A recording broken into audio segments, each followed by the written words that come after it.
आखिरी टाइम पे क्या फैसला होता है हमें खुद भी नहीं अंदाज़ा था। तो अल्लाह ताला का शुक्र है, अल्लाह ताला ने पाकिस्तान की इज़्ज़त एक दफ़ा फिर उसी तरह रखी जिस तरह कौम तवक्को कर रही थी। मैं हमेशा ये समझता हूँ कि आपको जब भारत को जवाब देना है ना, तो वो आपको बैट और बॉल के साथ देना, ठीक है। So, इसलिए कि अदरवाइज वो आपको घास नहीं डालते।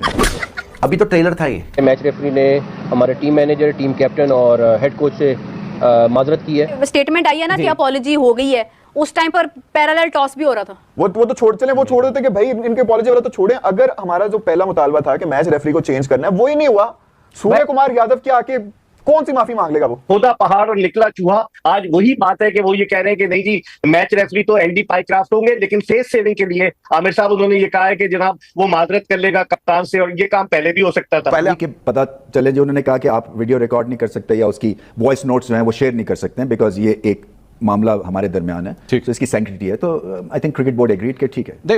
एक जारी बात है, इस वक्त कई पाकिस्तानी ये सवाल कर रहे होंगे कि जनाब हमने तो एक्चुअली जो डिमांड किया था वो ये था कि remove him from Pakistani matches, तो फिर ये पाकिस्तान के मैच को फिर भी हेड क्यों कर रहे हैं? देखें, एक हद तक आप जा सकते हैं ना। अब आपके पास आप ये देखें ना कि रिमूव करना है और हमने खेलना नहीं है, तो मैच यहां पे पड़ा था ना। तो अब आपको एक तरह से मिडिल पाथ कहीं ना कहीं ढूंढना था। मैं अगर पोजीशन में होता, उस सीट पे होता, तो एग्जैक्टली यही करना था मैंने। अच्छा, कि आपको क्रिकेट का ख्याल करना है, फैंस, टीम, फाइनेंशियल्स भी है, आगे चल के इसके क्या रिपरकशंस होते हैं, आप पुल आउट एक दफा करते हैं, व्हाट हैपेंस, किटी में क्या आपके पड़ता है, ये सारी चीजें आपके डेवलपमेंट किस तरह से इंपैक्ट होती है। और दूसरा ये है कि आईसीसी ने भी रियलाइज किया, मतलब उनसे ये भी ईक आउट करवा लेना कि एक दफा मैच रेफरी होते हैं। और पता यही चला कि डाटा बता रहा है कि 90 टाइम्स इंडिया के मैच में वो मैच रेफरी 90 टाइम्स। सो एक तरह से एक बायस से डेवलप हो जाता है ना फिर, तो फिर आपको उंगली उठाने का भी मौका मिलता है। सो मुझे ज्यादा प्रॉब्लम ये नहीं थी कि हैंडशेक हुआ या नहीं हुआ मंसूर, मुझे प्रॉब्लम ये थी कि पोस्ट मैच जब हो रहा था प्रेजेंटेशन, उस पे एक पॉलिटिकल रिटोरिक क्रिएट हुआ, और वो फिर आप कहीं पे भी जा सकता है वो। अच्छा, देखे ना, कल को आज अगर यूएई से मैच जीते हैं पाकिस्तान और सलमान अली आगा जाके उसके ऊपर पोस्ट मैच के ऊपर कुछ भी बात पॉलिटिकल कराते हैं, तो उसकी फिर कोई एंड नहीं है। तो मैं समझना ये चाह रहा था कि वो जो एडिटोरियल है वो कौन कंट्रोल करता है। नहीं, सो मुझे थोड़ा सा गाइड कीजिए। Now what we have decided कि बेसिकली ठीक है, उन्होंने माजरत कर ली and that's it, case closed. Mohsin Naqvi साहब दावा कर रहे हैं, बोल रहे हैं कि भाई हमें ऊपर वाले ने बचा लिया। भाई कुछ तो इतनी बड़ी क्राइसिस में क्या अपने, या तो अपनी जनता को एकदम बेवकूफ़ समझ रहे हैं। उसके बाद में तो यही देख रहा था वो क्या कर रहे हैं। अब जब इन्होंने देखा कि अपने मामला तो अपने हाथ से लेकर अपने बड़ा खेला है कि हम टूर्नामेंट से बाहर हो जाएंगे, इतनी बड़ी बात की, धमकी दी, फिर आपको तुरंत रियलाइज़ हुआ कि नहीं यार ये तो संभव नहीं है, बड़ी हालत ख़राब हो जाएगी। तो आपने बोला नहीं नहीं एनडी पाइक्राफ्ट को हटाओ। एनडी पाइक्राफ्ट नहीं हट पाए तो आपने बोला कि जगह भाई उन्होंने माफ़ी मांग ली है। माफ़ी भी कैसे, दुनिया में पहली ऐसी माफ़ी है जहां पर जो है पीसीबी खुद वीडियो भेजती है, उसमें साउंड म्यूट कर देती है। पाकिस्तानी ये सवाल कर रहे होंगे कि जनाब हमने तो एक्चुअली जो डिमांड किया था वो ये था कि remove him from Pakistani matches, तो फिर ये पाकिस्तान के मैच को फिर भी हेड क्यों कर रहे हैं?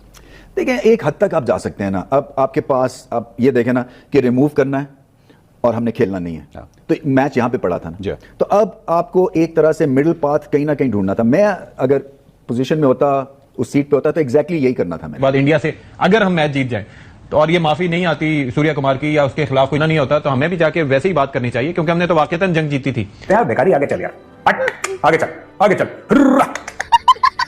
पाकिस्तान को सरेंडर करना पड़ा। पाकिस्तान ने सरेंडर कर दिया आईसीसी के सामने, इंडियन क्रिकेट बोर्ड के सामने, या फिर जय शाह जो कि अगर बात करें उनके सामने सरेंडर करना पड़ा पाकिस्तान को। ये काम तो पहले भी हो सकता था, सबको टेंशन में रखा गया, 1 घंटा डिले हुआ मैच, पाकिस्तानी टीम होटल में रही, पूरी दुनिया हिल के रह गई, आईसीसी ने इजलास बुला लिया। मैं समझता हूं कि इस मामले को प्रॉपर तरीके से हमने हैंडल नहीं किया। मोहसिन नकवी साहब दावा कर रहे हैं, बोल रहे हैं कि भाई हमें ऊपर वाले ने बचा लिया। भाई कुछ तो इतनी बड़ी क्राइसिस में क्या अपने, या तो अपनी जनता को एकदम बेवकूफ़ समझ रहे हैं। इसको आप पाकिस्तान की विक्ट्री तस्वर करते हैं? बिल्कुल विक्ट्री है, और पाकिस्तान ने भी यही बात की थी, या इसको हटा दो। अगर उसमें मामलात खराब हो रहे थे कि नहीं हटा रहे, तो चले जी माफी मांग लें, बात तो एक ही हो गई ना। बेइज्जती तो उसकी हुई। इतने बड़े झूठे और बेवकूफ बनाने वाले कौम मैंने जिंदगी में नहीं देखी भाई।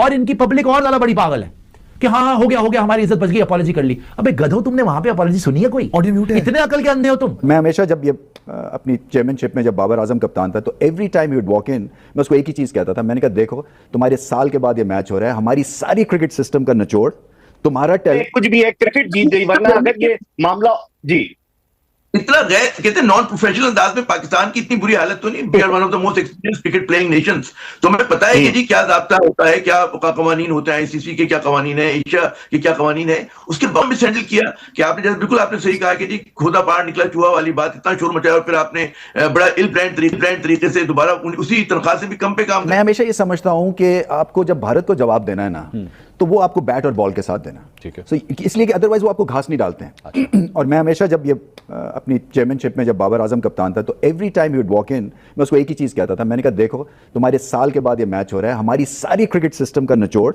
तुम्हारा टैलेंट, तुम्हारी टीम का टैलेंट एक मैच पे मुनसर है, ठीक है। सो तुम अगर भारत को, इंडिया को हराओगे तो तभी पता चलेगा उन्हें कि हम कितने पानी में हैं। बट एनीवे इस वक्त वो हालात जो है वो टीम के तो तशवीशनाक हैं, इसमें तो कोई शक नहीं है। बट इसमें देखे ना, मेरा इसमें टेक ये था कि जो एंडी पाइक्रॉफ्ट है, और मैंने वैसे ही ऑफ द कफ बात की, मैंने कहा मुझे ऐसा लगता है जितनी दफ़ा मैंने टॉस किया इंडिया के मैच में या जितनी दफ़ा इंडिया पाकिस्तान का मैच, ये हर निकल गया है, पूरी फजीयत हो चुकी है, तो भैया अब खिलाड़ियों के माथे पे सर डाल दो। टिपिकल पॉलिटिशियन थे वो, कह रहे हैं कि भाई अब जो है हमें टीम से उम्मीद है कि वो शानदार खेल दिखाएं, और साथ साथ में कितने लोगों ने गौर किया, उनको पता है कि उनकी टीम में दम नहीं है, वो जीत नहीं पाएंगे, पाकिस्तान हारेगी तो पहले ही वो बात उन पर आएगी। तो उन्होंने क्या कहा कि नहीं अगर खामी भी होगी, मतलब हारेंगे तो हम लोग पास सेलेक्टर का पैनल है और अच्छे से इस पर देखेंगे। यानी अपने खिलाड़ियों के साथ ही नहीं खड़े हैं, इतनी क्राइसिस के बावजूद बोल रहे हैं कि अब पूरी टीम जो है उसको जवाब देना है, और अगर हार जाती है टीम, खामियां होंगी, तो उसके बाद हमारे सेलेक्टर, जो पाकिस्तान में क्या होता है सेलेक्टर रिव्यू करते हैं, पूरी टीम हटा जाती है।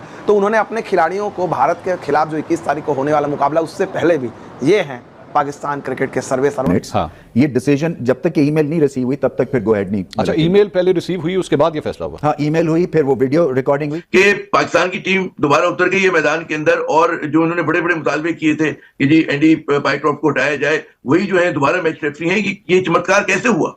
अनवर साहब, मजे की बात है कि वही मैच रेफरी, आज पाकिस्तान का मैच 1 घंटा डिले है, और वही एंडी पाइक्रॉफ्ट जिसकी वजह से ये सारा तनाजा खड़ा हुआ, वही अंपायरिंग कर रहा है और रेफरिंग कर रहा है। और ये कहा गया है कि जी वो माजरत करेगा। ये काम तो पहले भी हो सकता था, सबको टेंशन में रखा गया, 1 घंटा डिले हुआ मैच, पाकिस्तानी टीम होटल में रही, पूरी दुनिया हिल के रह गई, आईसीसी ने इजलास बुला लिया। मैं समझता हूं कि इस मामले को प्रॉपर तरीके से हमने हैंडल नहीं किया।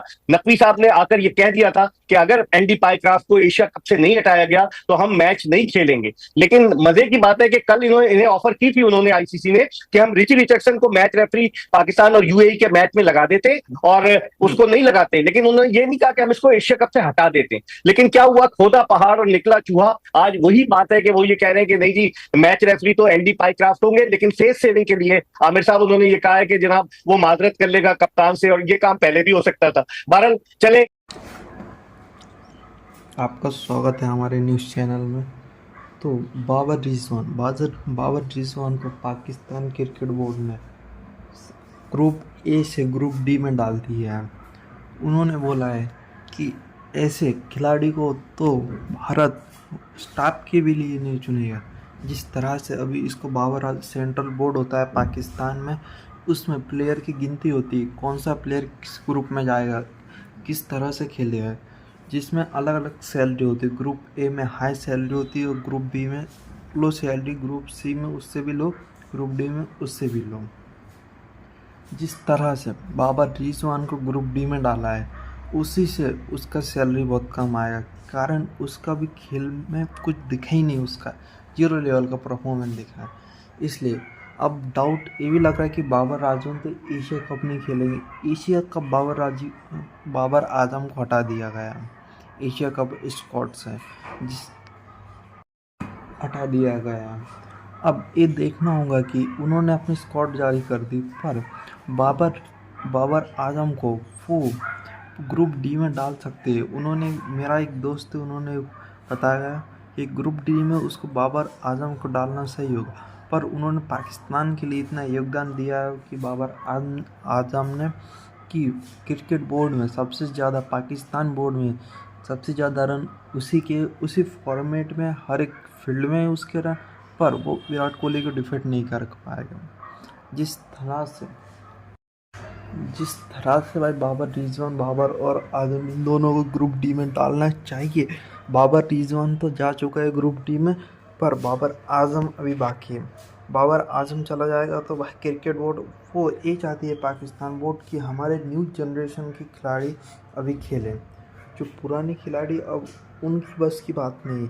तो हम नए खिलाड़ी को अपॉर्चुनिटी देना चाहते हैं और उन्हें इस फील्ड में सेट करना चाहते हैं। जिस तरह से फील्ड में सेट हो जाएंगे फिर आतंक का दूसरा नाम कहलाएंगे, पर ये कभी इंडिया को हरा नहीं सकेंगे। इस तरह से इंडिया को बुरी तरह से बोलते ना, इंडिया को हम हरा देंगे भाई। अभी 14 तारीख आने वाली है, जब आप देख लेना भाई कौन किसको हरा देते हैं। इस तारीख को पाकिस्तान वर्सेस इंडिया का एशिया कप होगा, उसमें देख लेना भाई क्या इंडिया की क्या तगड़ी स्क्वाड है। India captain Surya Kumar Yadav, vice captain Shubman Gill, फिर अपना केएल राहुल तो है ही नहीं इस फील्ड में, यशस्वी जायसवाल भी नहीं है, श्रेयस अय्यर भी नहीं, मोहम्मद सिराज भी नहीं, मोहम्मद शमी भी नहीं। इनको अनसिलेक्ट किया वो बहुत बुरी बात है, उनको दिल की ठोस पहुंची होंगी। पर जो भी है अच्छे के लिए होता है।